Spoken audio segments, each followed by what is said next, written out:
의지로는 이웃을 내 몸같이 사랑할 수 없습니다.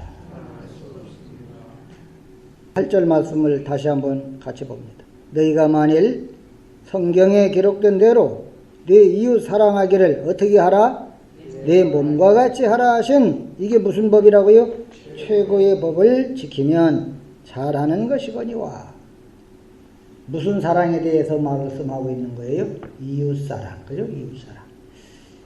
성경에서 이웃사랑에 대해서 얘기를 많이 하고 있는데 사실 뭐 성경에서만 이웃사랑 얘기하겠어요? 그 이웃사랑하라는 얘기는 세상 전체가 그저 강조하는 거예요. 사랑. 모든 노래에도 다 사랑이 안 들어가면 노래가 안 되잖아요. 그죠? 사랑. 또가 나가지고서 어려움을 겪는다든가, 지진이 나갖고 어려움을 겪는다든가, 또는 흉년이 들어서 어려움을 겪는다든가, 그러면 그저 그냥 돈으로 돕고, 몸으로 가서 돕고, 여러 가지 재앙을 겪는 사람들을 가서 열심히 도와요. 이웃사랑이라는 이름으로, 그죠? 그런데 오늘 이 성경에서 이야기하는 이웃사랑은 그런 걸 말하는 게 아니에요. 그건 뭐 성경이 아니어도, 성경에서 얘기 안 해도 그러면 잘합니다. 그죠? 성경이 그냥 뭐 이웃을 사랑하라 그런 거 없어도 어디에서 지진 났다. 그럼 그냥 뭐 열심히들 가가지고서 그들을 돕고, 누가 지금 아프다 그럼 찾아가서 돌보고, 그건 뭐 성경하고는 상관없이도 얼마든지 할 수 있는 일들이에요. 그렇습니까? 안 그렇습니까? 예? 사실 그래요. 그러니까 우리는 너무 성경을 가볍게 보면 안 돼요. 세상 모든 사람들이 다 뭐 이렇게 잘 하고 있는 그런 것들을 새삼스럽게 하는 그런 얘기가 아니라는 말이죠. 이제 이 이웃사랑이라는 게 이제 어려움에 빠진 사람들을 돕는 일로 이제 나타나기도 하죠. 우리 예수 믿는 사람들에 있어서 사랑도. 하지만 그거는 어디까지나 이제 이웃사랑에 의한 흔적의 일부라는 말이에요. 이웃사랑. 흔적의 일부. 우리 속에 있는 그 사랑의 마음이 이렇게 겉으로 나오는 곳에 그 작은 부분.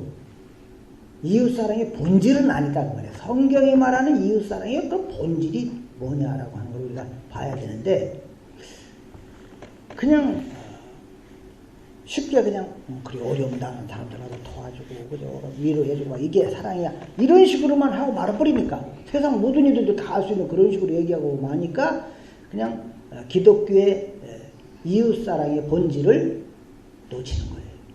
또 왜곡하는 거예요. 엉뚱하게 얘기를 해주는 거예요. 오늘날 교회들이 대부분 사실 뭐 이웃사랑 강조하고 하는 이런 것들, 이것은 세상에서 뭐 하고 있는 것과 전혀 별로 그렇게 다르질 않잖아요. 그냥 비슷한 거예요. 그죠? 교회도 뭐 그냥 어려움 당하는 사람들, 아픈 사람들 뭐 그죠? 그냥 그런 이들 가서 이렇게 찾아가지고 위로해주고 도와주고 돈으로도 도울 수 있고 뭐 이러는 것들 수준을 넘어서지를 못한다는 말이죠.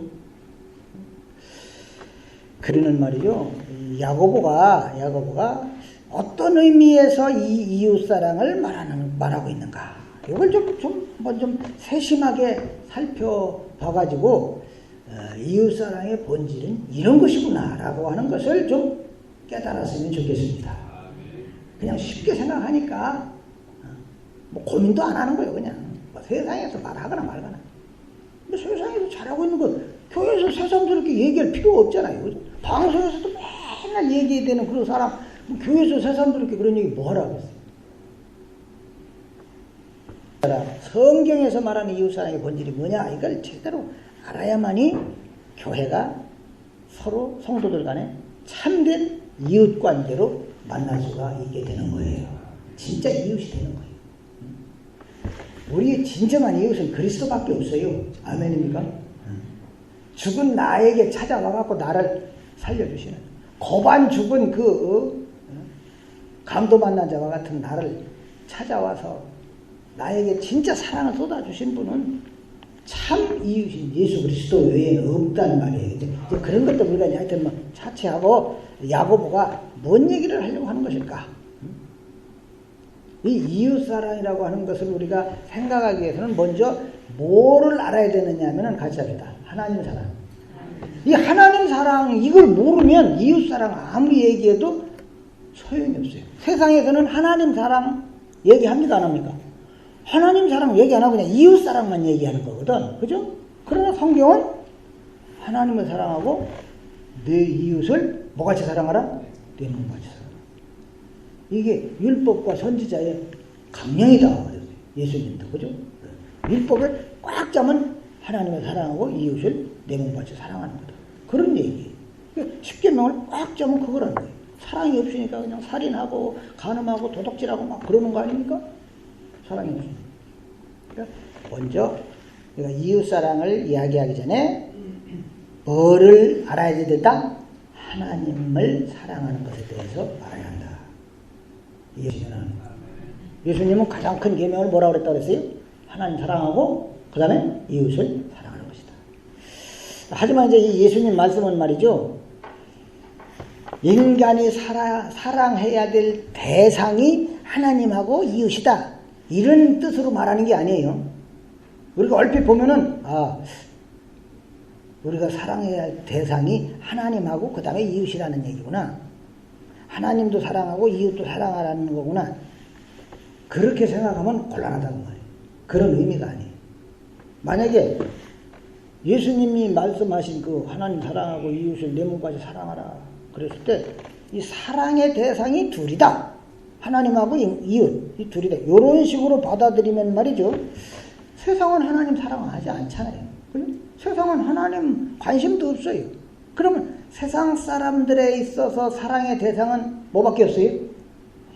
이웃사랑. 이웃사랑 하나예요. 그러니까 사랑이라는 건 다 똑같은 거야. 이런 착각을 불러올 수 있다 그 말이에요. 하지만 하나님을 사랑하지 않는 이 세상적인 사랑이라는 것은 다 도덕일 뿐이에요. 도덕일 뿐이에요. 그건 진짜 사랑이 아니다. 하나님은 사랑이시라 할 때 그 사랑이 아니다 그 말이에요. 뭐 어려운 얘기인데 자꾸 그냥 듣다 보면 뭔가 좀 알게 돼요. 오늘뿐만 아니라 계속해서 자꾸 듣다. 그러니까 하나님의 사랑을 알지 못하는 이웃사랑이라는 것은 성경이 말하는 참된 사랑이 아니다. 왜냐? 이웃사랑은 인간의 무슨 도덕이나 양심 이런 것에 의한 게 아니고 하나님의 사랑을 깨달은 자의 속에서 이렇게 이웃에게로 내가 깨달은 그 하나님의 사랑이 이웃에게로 이렇게 전달되어져 가는 거 그걸 말하는 거거든요.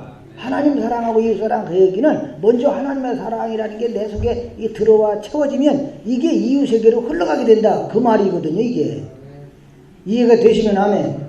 하나님도 사랑하고 이웃도 사랑하고 근데 이제 하나님은 사랑 못하더라도 이웃이라도 사랑해야지 이런 식이 아니다 그 말이에요. 하나님의 사랑이 우리 속에 와 거하게 되면 이 사랑이 이웃에게로 어떻게 된다? 전달이 되는 거예요. 자, 근데 이제 예수 믿는 사람한테 당신 하나님을 사랑하십니까? 이렇게 물으면 이게 참 난감하다는 말이에요. 그래요 안 그래요? 여러분 하나님 사랑하십니까? 그러면 그냥 제가 이 얘기를 안 꺼냈으면 아멘 쉽게 나오는데 쉬운 게 아니에요. 가만히 생각하면 하나님 사랑하십니까?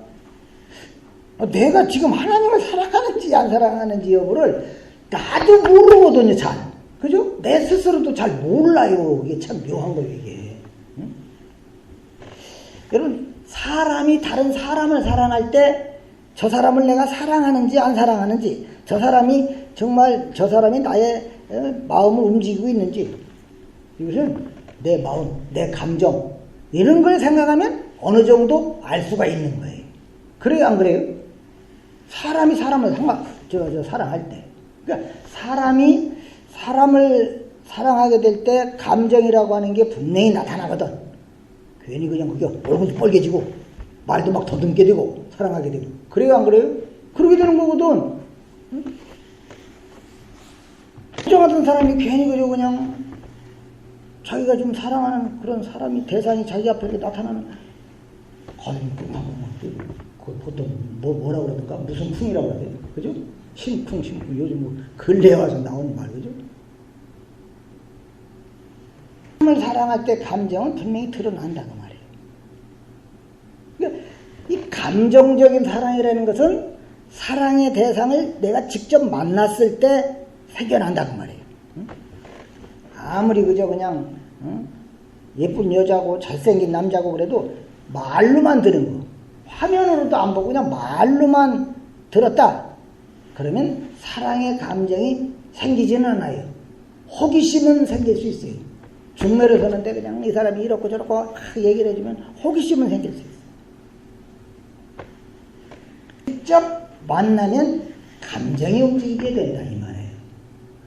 에이 듣던가 틀리네 이렇게 될 수 있고, 한번 보자마자 정신을 못 차리게 되는 경우도 있고, 직접 만날 때 감정이 움직인다고 말이에요. 이해가 되시면 만나합니다. 그런데 하나님은 아예 안 보인다는 말이에요. 내 눈에 보이기라도 했으면 좋겠는데 하나님은 보이지도 않고 또 만질 수도 없단 말이에요. 그죠? 그분의 음성이 이게 직접 들리지도 않고. 그 성경이 아무리 뭐 하나님에 대해서 말씀을 하고 있고 하나님이 어떤 분이신지를 이스라엘의 모든 역사를 그냥 성경을 동원해 갖고 우리에게 다 얘기를 해준다고 해도 만나지도 못한 분, 내가 눈으로 보지도 못한 분을 감정적으로 사랑하게 된다는 것은 곤란하단 말이에요. 그래서 이 하나님을 사랑하느냐, 내가 과연 하나님을 사랑하는가의 여부를 내 감정적인 상태, 가슴이 막 뛴다든가 이런 걸로 확인하려고 하는 것은 어리석은 짓이다. 하나님을 말이죠, 우리가 아무리 사랑한다고 해도 마음은 밋밋할 수 있는 거예요. 밋밋할 수 있어. 그저 그냥 진짜 내 눈에 보이는 사랑하는 사람을 만났을 때처럼 그냥 막 가슴이 두근두근거리고 막 마음이 뜨거워지고 얼굴이 그냥 빨개지고 그러는 건 없다는 얘기예요. 하나님에 대해서는. 그렇지만 말이죠. 그렇지만 요 얘기는 잘 들었네. 하나님께서 나에게 주신 것들이 있어요. 하나님께서 나에게 주신 게 있어요. 그 하나님은 보이지 않지만 하나님 나에게 주신 게 있는데 그 모든 게 하나님이 주신 모든 것들이 이제 뒤에 가서 이제 하나님이 주신 모든 게 뭔지는 말씀드릴 거예요. 어떤 걸 나에게 줬는가. 세상적인 거 자꾸 생각하면 이것도 다 빗나가는 얘기니까. 하나님께로부터 나에게 주어진 이 모든 게 늘 내 삶의 중심이 되기를, 내 삶의 중심이 되기를 원하는 마음이 있다고 한다면 이게 바로 하나님을 사랑하는 거예요. 무슨 얘기인지 이해가 되시구나. 하나님으로부터 나에게 주어진 것들이 있어. 그 뭘까요? 한번 생각나는 대로 해보세요.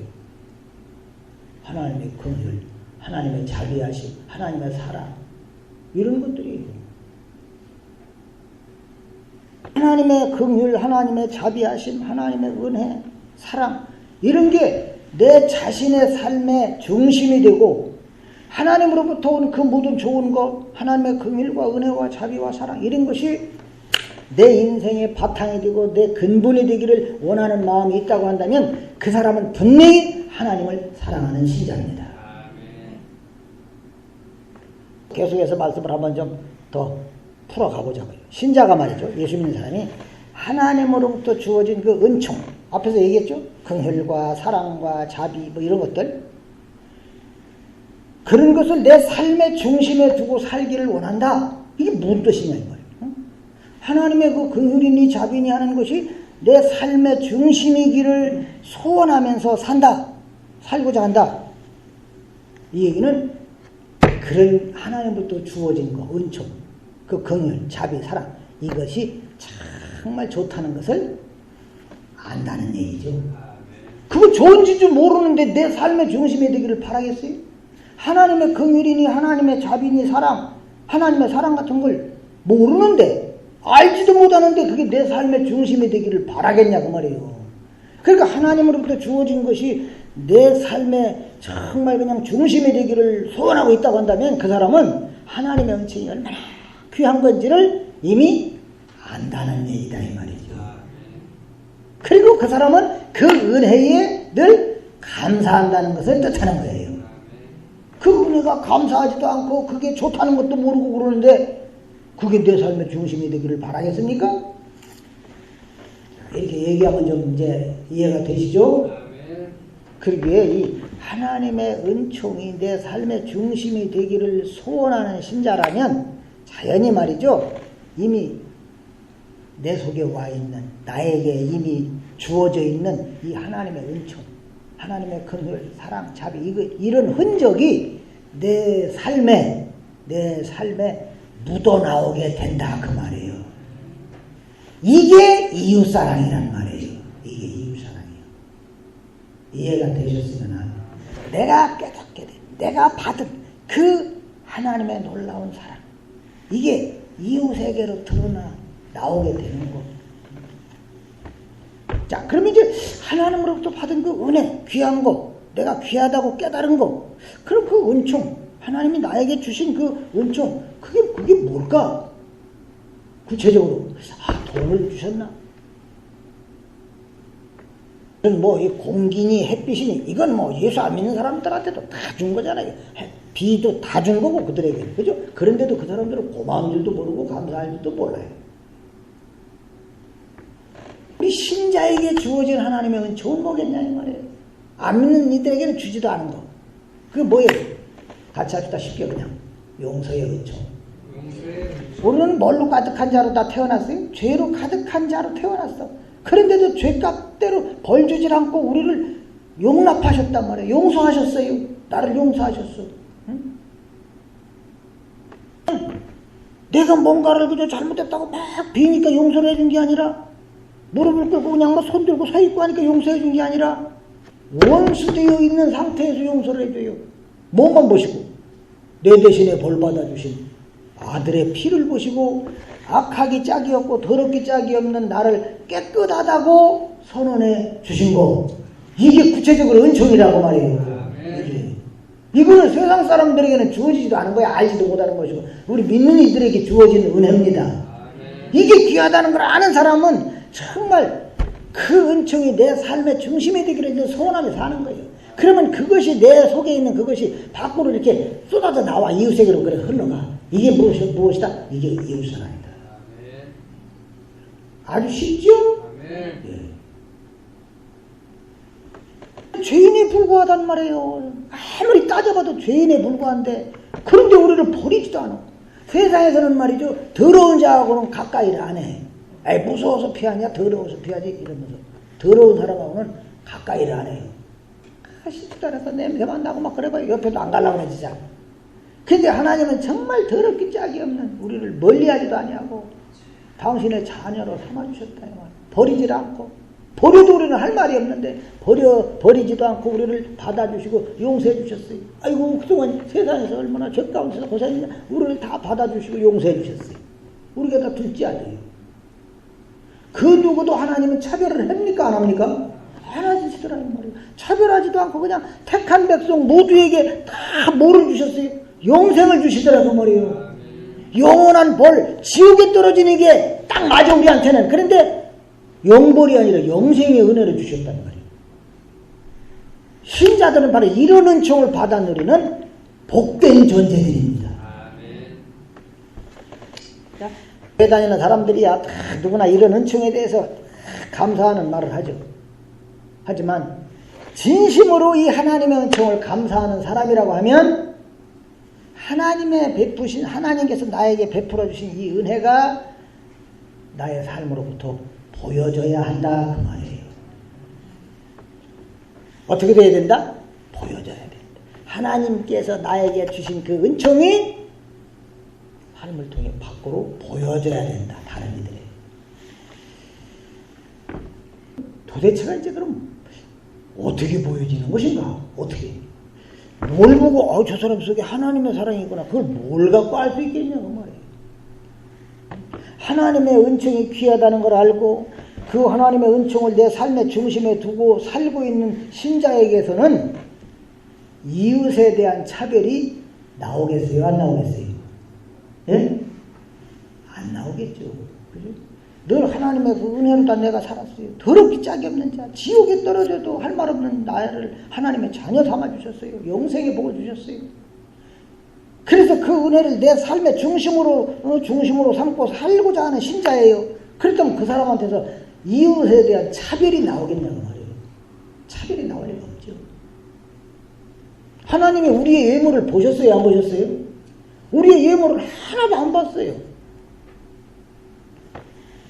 예수님 하는 걸 보고서로다가 구원해 주셨다면 저는 어떡할 뻔했어.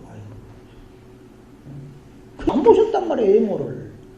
일을 얼마나 잘하나 못하나 그런 걸 안 보셨어요. 우리 외모를 전혀 보시질 않았어요. 그저 그냥 차별 없이 다 자녀로 받아주셨어요.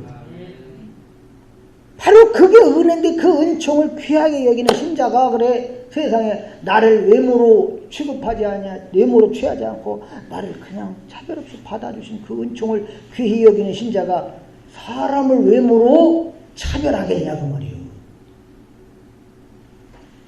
오늘 구절은 만일 너희가 사람을 차별하여 대하면 즉 외모로 취하면 죄를 짓는 것이다 이렇게 말하는 거예요. 이게 하나님의 은총을 무시하는 행위다 그 말이지.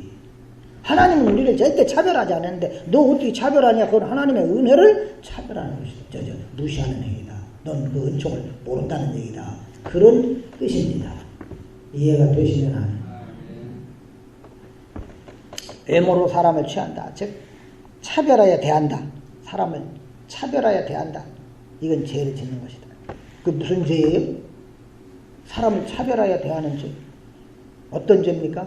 바로 나를 외모로 취하지 않고 그저 차별하지 않고 자녀로 받아주신 그 하나님을 사랑하지도 않고 하나님의 은총을 멸시하는 죄라 그 말이에요. 이해가 되시면 아멘. 자, 요한일서의 말씀을 가보면 요한일서 4장 20절로 가봅시다. 요한일서 4장 20절에 다 가셨죠? 누구든지 누구를 어떻게 해요? 사랑하노라 하고 나 하나님 사랑한다 그래놓고는 그 형제를 뭐하면 이는 뭐하는 자니? 자, 하나님 사랑한다 그러니 신자가 형제를 미워한다면 거짓말하는 자다. 보는 바 그 형제를 사랑하지 아니하는 자는 보지 못하는 바 하나님을 사랑할 수 없느니라. 하나님을 사랑한다면 하나님의 사랑이 내 속에 있는 것이고 그 사람은 그 사랑을 알기 때문에 그 사랑 중심으로 살고 싶어 한다고 말해. 그렇다면 그 사랑이 형제 사랑으로 나타나게 돼 있다는 얘기죠. 그러니까 형제, 진정한 형제 사랑은 바로 뭐예요? 하나님께서 나에게 베풀어 주신 그 은총으로 형제를 대하는 걸 말하는 거예요. 하나님의 은총이니 이런 걸 신경 안 쓰고 형제를 대할 때는 형제를 막 함부로 막 대할 수가 있는 거예요. 형제가 밉다고 미웃기만 하고 그냥 상대도 하기 싫고 막 그냥 그런 거예요. 그러면 이때는 이미 벌써 내 속에 사랑이 메말라, 하나님 사랑이 메말라 버렸다는 얘기지. 그때 내가 하나님의 용서를 받았다는 걸 생각할 때 내가 과연 하나님으로부터 용서받을 만한 짓을 한 게 뭐가 있는가? 그거 없다 그 말이에요. 없는데도 불구하고 용서를 했어요. 그렇다고 한다면 형제를 용서하는 게 사랑이라는 거거든요. 죄인인 나를 차별하지 않았기 때문에 나도 역시 형제를 차별하지 않는 거, 이게 사랑이라는 얘기예요. 근데 오늘 말씀에 이웃을 사랑, 이웃사랑을 말할 때는 뭐같이 하라 그랬죠? 내 몸과 같이, 내 몸과 같이 하라. 이 내 몸과 같이 하라 하는 말을 또 들으면 이게 또 주눅든단 말이에요. 이 말씀을 제가 잘 못 깨달았을 때는 이게 주눅드는 거예요. 나는 내 몸같이 사랑도 못하는데. 내 몸같이 사랑을 못하더라고요. 어떻게 사랑을 하고 있어요? 이건 부담스러운 거예요, 이게. 주눅들 수밖에 없어요. 몸과 같이 사랑하라. 아주 주눅들게 하는 얘기예요. 몸과 같이 사랑한다, 이 얘기는 그냥 내 전부로 그냥 다 이웃을 그냥 다 써야 하는 것으로 생각이 되지거든요. 하지만, 몸과 같이 사랑하는 것을 그런 의미로 이해하면 안 됩니다. 하나님의 사랑이 없이도 예수 모르는 사람도 이 세상에서는 말이죠. 이웃을 위해서 자신의 그냥 전부를 내놓는 이들이 막 있어요. 자기도 별로 그냥 잘 넉넉하게 살지도 못하면서 있는 걸 그냥 막 내놓는 이들이 있거든. 그죠? 그냥 그냥 연말만 되면 그냥 엄청난 돈을 그냥 어디다 갖다 놓고는 전화하고 그거 돈 갖다가 어려운 사람들 나눠주세요 이런 사람. 진짜 성경에서 말하는 이웃사랑은 몸과 같이 사랑하라 얘기는 하나님의 사랑이 없이는 불가능한 거예요. 하나님의 사랑으로만 가능한 게 몸처럼 사랑하는 거거든요. 자, 그럼 이제 몸처럼 사랑한다. 이게 뭘까? 몸처럼 사랑한다는 게 뭘까?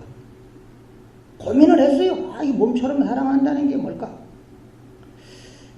야고보가 말하고 있는 내용을 가만히 생각하면, 야고보가 말하고 있는 내용을 가만히 생각하면 답이 나온다, 이 말이에요. 답이 나와. 그런 말이죠. 자기가 자기는 차별합니까, 안 합니까? 자기가 자기는 차별 안 해요. 누가 조금 나를 좀 기분 나쁘게 하면 그냥 아주 그냥 거 못겠네. 뭐가 있어서? 자존심이 있어서. 그죠? 자, 자기를 무시하고 없인 여기진 않아요. 자기는 항상 최고예요. 자기가 자기에 대해서. 이게 나보다 좀 잘난 사람 보면 괜히 기가 죽고 또 부끄럽기도 하고 부럽기도 하고 저 사람 뭘 잘해 저렇게 많으니까 저렇게 좋은 집에 살까 그런 생각이 들기도 하지만은 그건 아직 나에게 자존심이 있다는 증거거든. 자존심 안에 아무것도 없으면 그러지도 않을 텐데.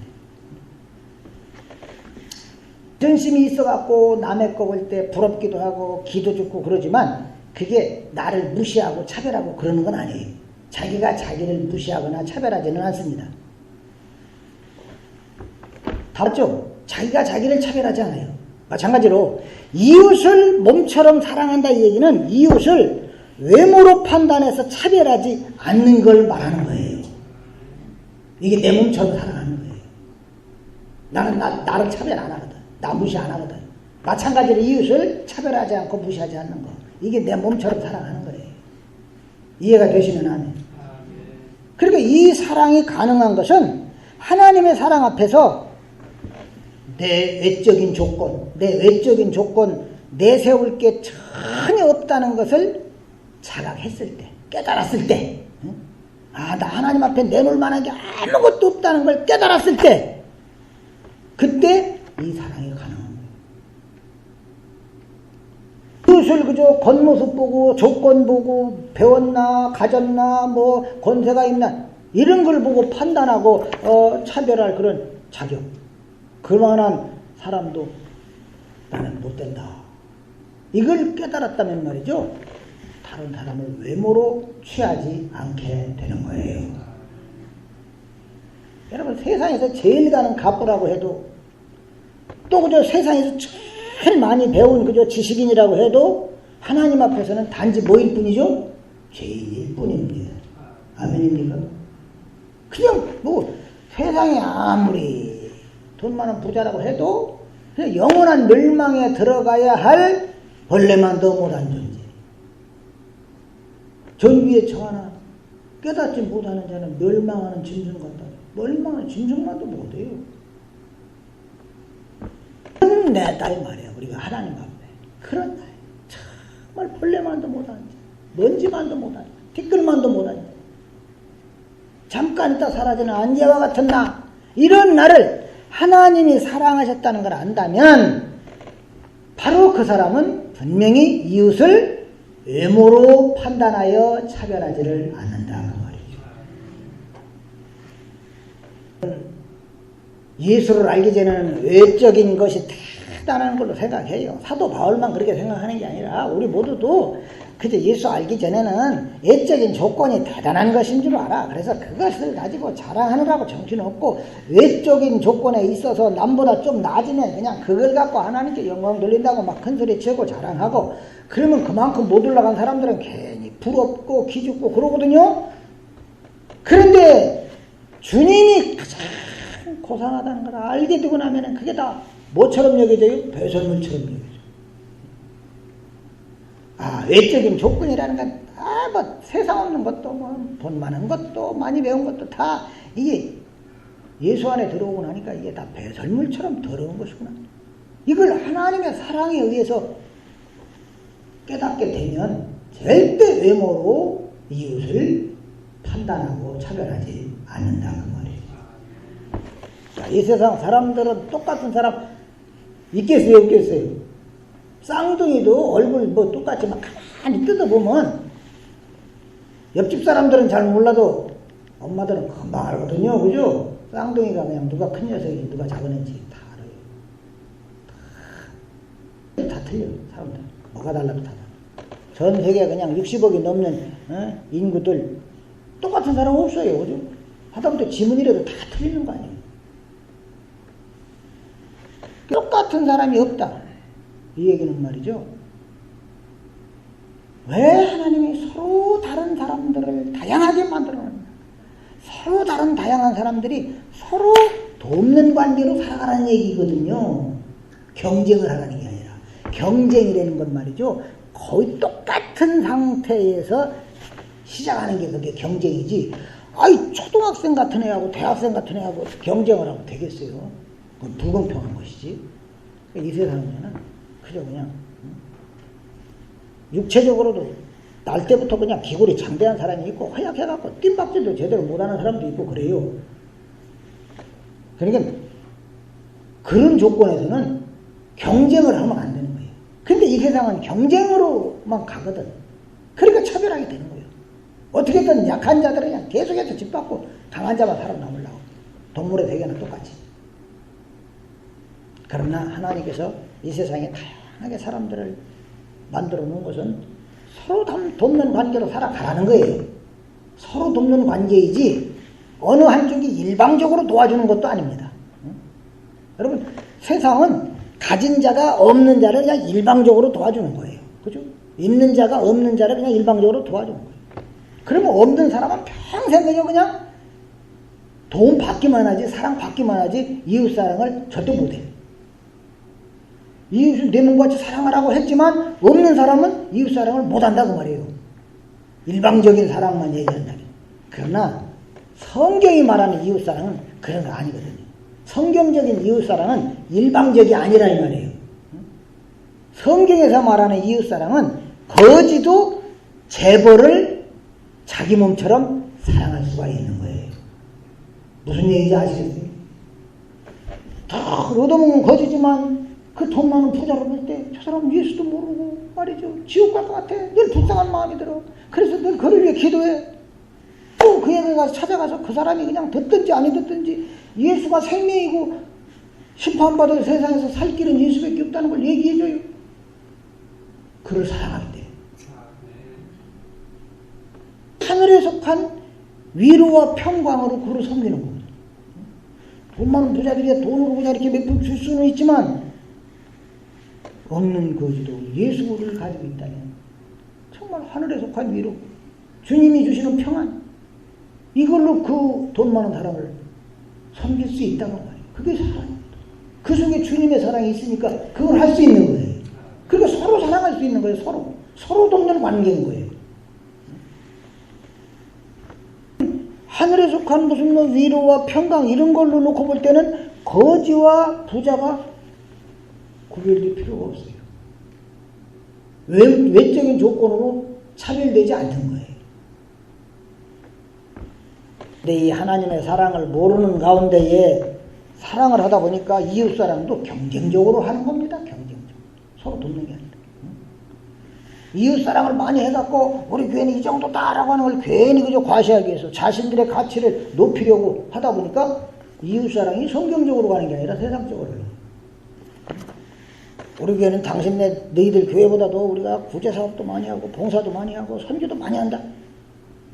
이게 교회가 경쟁적으로 열심히들 하고 있는 거예요. 세상적인 사람은 열심히들 하고 있는 거예요. 이런 면에서 정말 필요한 건 뭐냐?